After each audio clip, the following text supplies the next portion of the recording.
for some reason.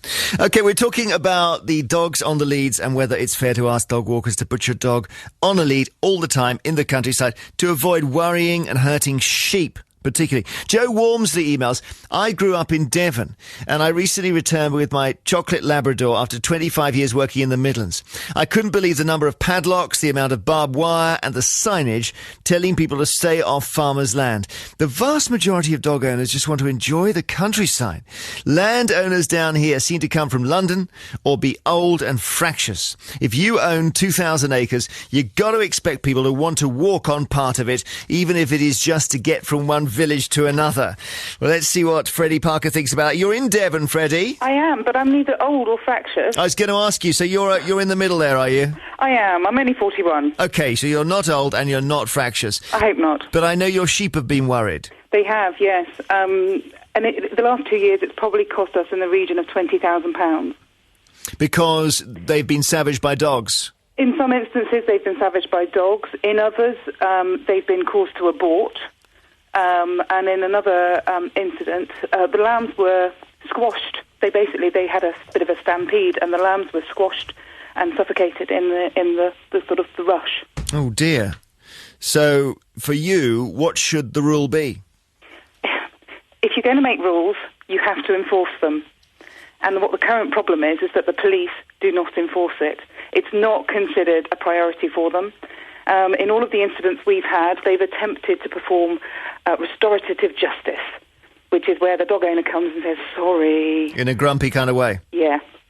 Like a petulant child, really. And that doesn't solve anything. I mean, one of the incidents we had, it was every day for a month. These two particular dogs were being let out by their owners who didn't want to fence their garden because it was a rented house, so why should they bother? You know, if the police aren't going to enforce it, if what is effectively a criminal offence isn't actually going to be taken to court ever, there is no point making the rules. You know, for those of us who go out in the mornings dreading to think of what we're going to find, and when we've had one of these incidents, that's how you are. Every single morning you are panicked by what is going to face you, because we may be farmers, but we aren't cruel, heartless people. We love our animals. We love working with our animals. And there is nothing worse than coming across an animal that's had its leg ripped off but is still alive. OK, Freddie. Nothing worse than that. Thank you very much for that. Shona, you have a sausage dog. A miniature sausage dog, yes. So this dog can't do any harm to any animals? Well, it killed a sheep a few weeks ago. We moved to Devon last year from Surrey. I used to let my dogs off the lead all the time in Surrey on National Trust land. Moved to a rural farmhouse. We're renting a rural farmhouse in Devon.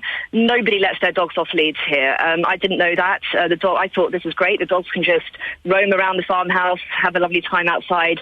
I can't let my dogs out now. They're locked inside all the time because the garden's not fenced properly. It's too big a patch of land to properly fence it. I don't want to spend the money fencing it because I'm only renting. My miniature sausage dog got out and slaughtered, slit the throat of a heavily pregnant sheep. It had pregnant with twins, yeah. It was awful. Yeah. The farmer came over, drove us in his tractor with my children to see the sheep dying in the middle of the field, just to show us what the consequences were.